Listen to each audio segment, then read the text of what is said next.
students, how are you? I hope you all are doing great today.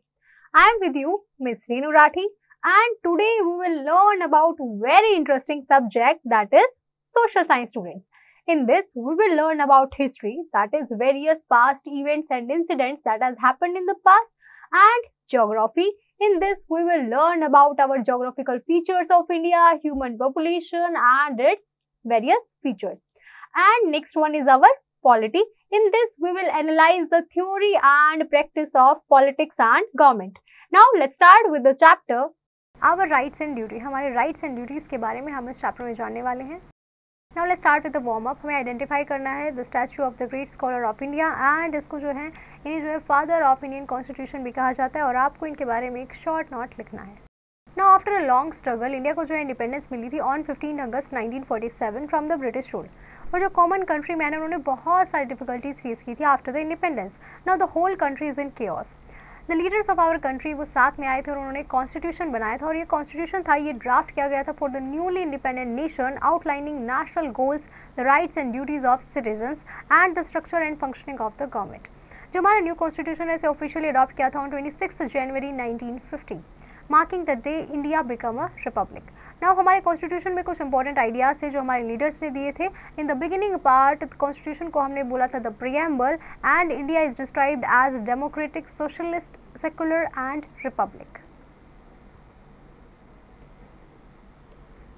Democratic that means all the people of our country वो जो है अपना leader choose कर सकते हैं. It's like कि हम अपने कैप्टन को जो है फ्रॉम द टीम पिक कर रहे हैं.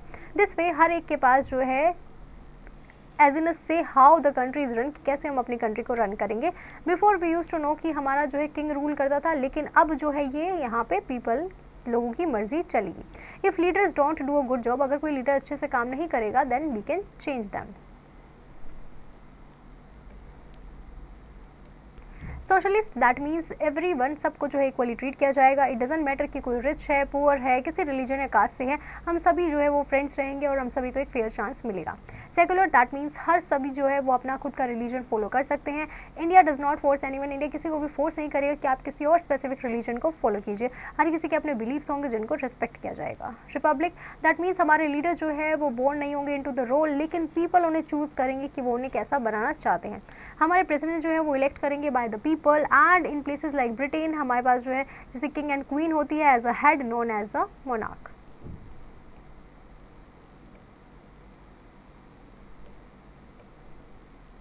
फंडामेंटल राइट्स, हमारे कॉन्स्टिट्यूशन जो है वो कुछ स्पेशल राइट्स लिखता है, उन्हें हम फंडामेंटल राइट्स बोलते हैं. एवरीवन इन इंडिया सब इन राइट्स को एंजॉय करते हैं. Nobody can take them away. Let's learn about them. Right to equality, right to freedom, right against exploitation, right to freedom of religion, cultural and educational right and right to approach a court of law. Did you know students, dictatorship हमारी एक ऐसी type की government होती है जो सिर्फ एक single leader या फिर स्मॉल ग्रुप जो है रूल करता है, जिनके पास ही पूरी एब्सोल्यूट पावर होती है एंड उनके वहाँ के लोगों को जो है ज़्यादा राइट्स और ज़्यादा फ्रीडम नहीं दी जाती.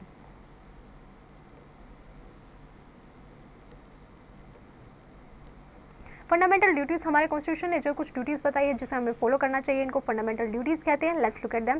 रिस्पेक्टिंग द, अपने नेशनल फ्लैग और एंथम की रिस्पेक्ट करनी चाहिए. गुड आइडियाज जो है कॉन्स्टिट्यूशन के उन्हें फॉलो करना चाहिए. सबको इक्वली ट्रीट करना चाहिए. हमारी जो है पब्लिक थिंग्स की जो है हमें टेक केयर करनी चाहिए. हमें अपने एनवायरमेंट को क्लीन रखना चाहिए एंड उनकी हेल्प करनी चाहिए when someone is in danger. Did you know students, Indian constitution जो है वो हमारा लॉन्गेस्ट रिटन कॉन्स्टिट्यूशन है in the whole world.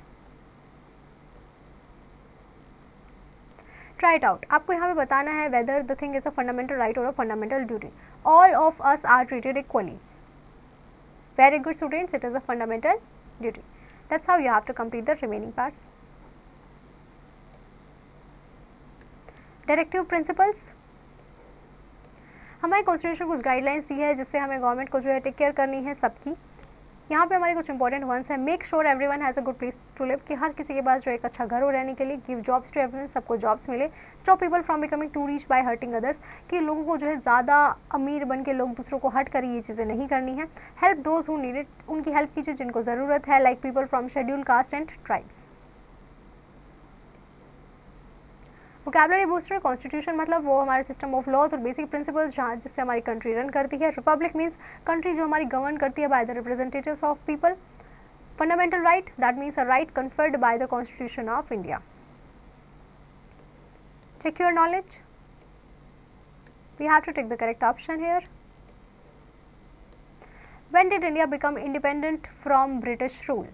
Very good, that is 15 August 1947.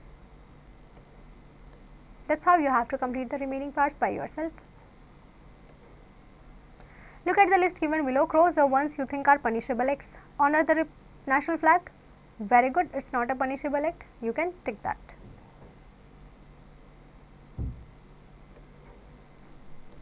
Fill in the blanks. The Constitution of India was agreed upon on.